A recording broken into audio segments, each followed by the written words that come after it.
கூழ் வடகத்துக்கு பச்சரிசியை முத நாளே ஊற வச்சு அரைச்சி வச்சிருக்கோம். இட்லி மாவு மாரி வெறும் பச்சரிசியை மட்டும்.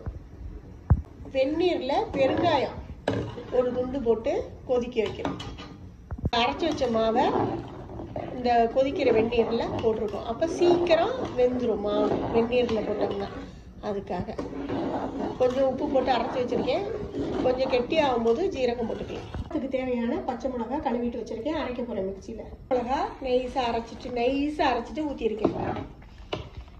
தண்ணி ஊற்றினாலும் நல்லா இறுகிடும். ரெண்டை நம்ம கொஞ்சம் நேரம் கிண்டணும், அவ்வளோதான். ஆனால் பச்சை தண்ணியாக கிண்டுனா தான் நல்லாயிருக்கும். ஜீரகம் லாஸ்ட்டில் போட்ட போது, ஏன்னா இந்த மாவு வேகையிலேயே ரொம்ப கலராகிடும் அந்த ஜீரகத்தோட கலர்லாம். இப்படி லாஸ்ட்டில் போட்டோம்னா நம்ம எப்படியும் வெந்துடும். நம்ம எண்ணெயில் தான் பொரிக்க போகிறோம், அதனால நல்லாயிருக்கும். கூழ் நல்லா ரெடி ஆகிடுச்சு.